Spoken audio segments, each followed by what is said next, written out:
Welcome to Theoletos Way. I am Theo, joined by my good buddy Daniel. Man, it's been a wild time in the collective. Yeah. Seems like everywhere we turn, we find out things aren't exactly like we thought. And what's funny is those of us who hold on to our own dogmas, be they religious, political, or otherwise, when we find this stuff out, then we want to somehow make it reinforce our dogma rather than look at the possibility that maybe all this was a little messed up. That's the scariest thing.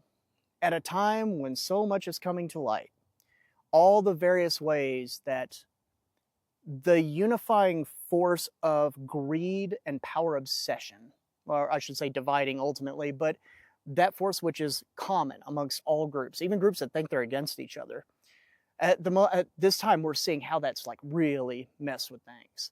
And we haven't been told the truth about much of anything for thousands of years probably.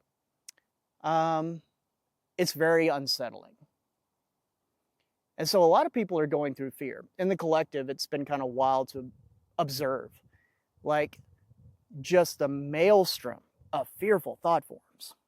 And it's always interesting to notice how,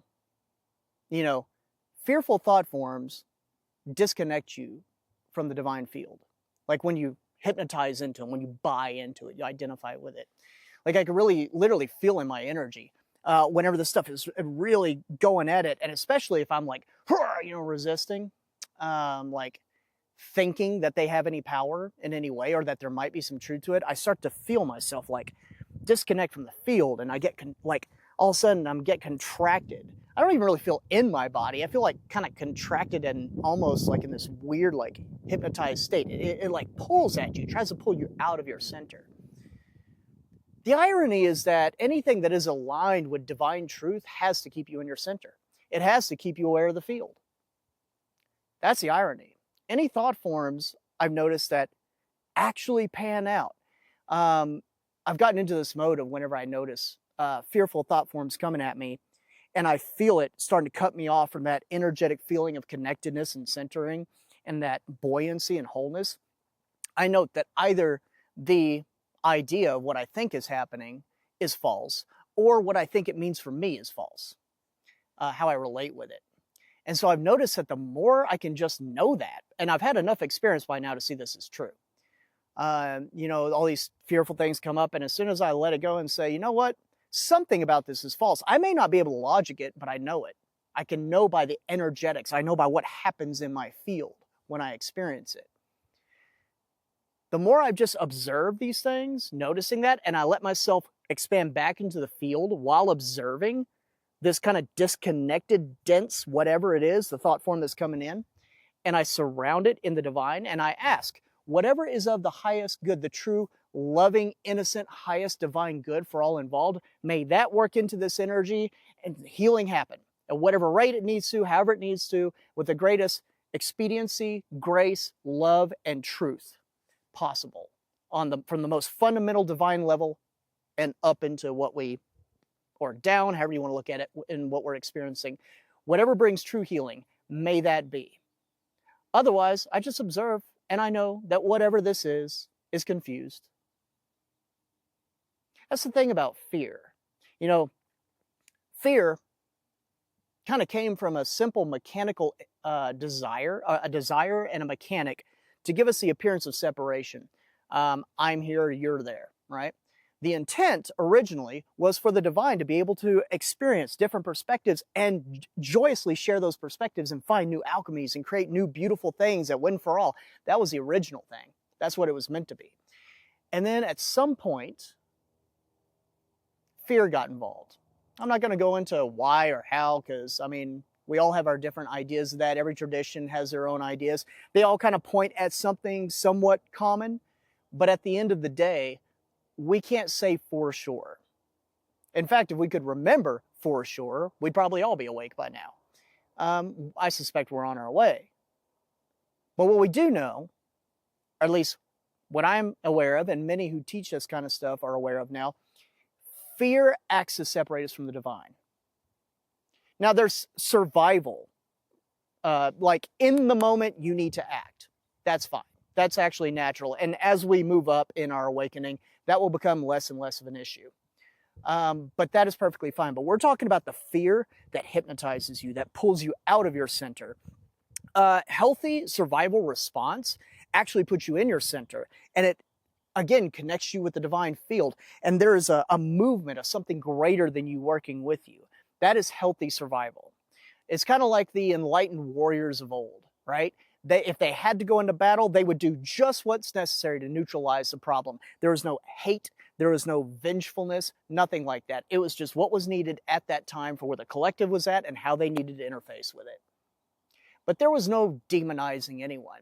The truly enlightened warriors knew we're in a world of confusion with a lot of confused people, and all we know is their confusion is causing them to want to cause harm, and therefore we will neutralize that. But there's compassion there. And it's not about dogma. It's about the simple truth that at the end of the day, on the deep fundamental level, not the ego level, but the fundamental level, we're all one. And that to be truly divinely aligned means we are willing to find what is the true, joyous, beautiful win-win for all involved. They knew that. I've observed what I would consider enlightened warriors, and I've had rare moments, definitely not on my ego's part, I'll tell you that, but I've had rare moments of going into similar states, and there's no fear. There's resolve. There's a feeling of embodiment, and like, this is true. And just holding that, I've watched crazy stuff happen. All kinds of amazing changes, like, wow, it showed me a lot. But there wasn't fear. Like maybe in the very beginning, but then something pulled me out of it, and it's like, oh, there was no hatred. There was no vengeance. If anything, there was this compassion unified with strength. Now, why am I going into this? Well, fearful thought forms in and of themselves cannot manifest anything because they are, by definition, disconnected from the divine creator. Like those things that cause you to lose your connectedness are not fundamentally true. They're not connected with the all. But what can be done, and what certain, let's say, those who negatively apply esoteric knowledge, I know there are some right now who want to think, oh, because this negative person and this negative person were interested in this knowledge, it must all be bad. Well, that's like saying, oh, for all you gun enthusiasts, that's like saying, oh, they were interested in guns and weapons and how to hurt and martial arts, it must all be bad. No, it's the intention. All this like esoteric knowledge is trying to point at something fundamentally true, which even Christ and other masters talked about, tried to hint at. But what they made clear is you don't go for it for power. That's where people mess up. It's about relating with the divine first, and then all these things shall be added unto you. That's been said by various beings in various ways. At the end of the day, it's about our innocent relationship with divinity and each other, and our environment, the earth, the universe. So what do these negative esoterists do? And what have they been doing for thousands of years? You might be surprised to find out how many esoteric practitioners have been hiding in various groups that claim to be against it. And it was always there. You know, it's like, we'll keep the power. We can't trust these plebs. That's going to come out, by the way. What they do is they realize that, or they may not even realize, they may think, oh, it's just a human problem. We got to force them into our way. They don't realize that what they want is disconnected from divinity. And so what they do is they try to manipulate collective consciousness. They try to implant fear and get a reaction so they can drive it a certain way. That's happening right now. I find it really interesting how in this time, whenever the intelligence community is releasing certain things, we assume they haven't manipulated it. That's okay. But at the end of the day, the whole thing is to get people to feed their energy to make a more negative type reality happen. Now, for them, they may think it's positive. But the fact that fear is what drives it, the fact that manipulation is what drives it, the fact that domination, corruption is what drives it, means it's obviously not divinely aligned. God doesn't need that crap. So what do? Stop feeding it. Because at the end of the day, no matter what you think you know, your ego is very limited. Your awareness is very limited. And there are too many agendas going on. You know nothing, but the divine knows all. Allowing ourselves to simply reconnect with that and say, you know what? Guide me. Best we can. Whatever's right for me and my innocent true design in this moment to make the best possible outcome, guide me. I surrender to that. And whatever this is, trying to get me wrapped up in giving it power, and this doesn't mean, by the way, you can't draw the line where you need to. Obviously, certain things need to end. Pedophilia needs to end. Human trafficking needs to end. Absolutely. But be aware that there are those who will use that to their advantage to manipulate you even further. Make it look like you're taking out the problem when you're really just giving it another avenue to slip in behind the scenes. But it ends with us. It ends with us choosing the divine, choosing to stop giving power to the manipulations.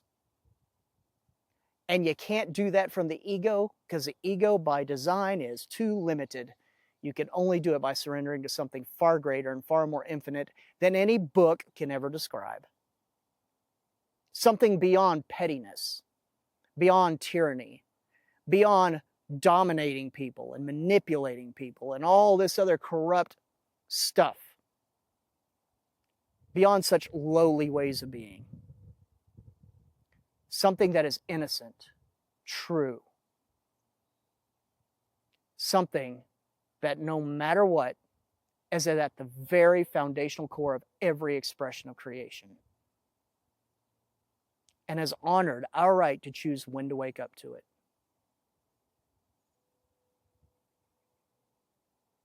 The more I've gone with this, the more I settle back into that field and say, you know what? Unless the divine moves me in the way I know to be true, being constantly wrapped up and feeding those thought forms and disconnecting from my infinite connect, like what? Why would I do that? The more I've gone with this and settled in, the less and less power those fearful thought forms have. And the more and more I notice the things that I've been so afraid of, and I'm talking on a very personal level, when I go into that mode and I just allow, I find out none of that crap was true. There was nothing to fear. And yeah, you know, because we've been programmed, you'll try to go back into it and think, oh, this is happening again. Come back. I trust the infinite. We were never abandoned. I trust the infinite. I return as best I can consistently. I love and heal that inner child part of me. That is the direct connection with divinity, because it's who we were made to be from the very beginning. It is the gateway. The kingdom of heaven is for those of the heart such as children. And I settle into the trust of the divine.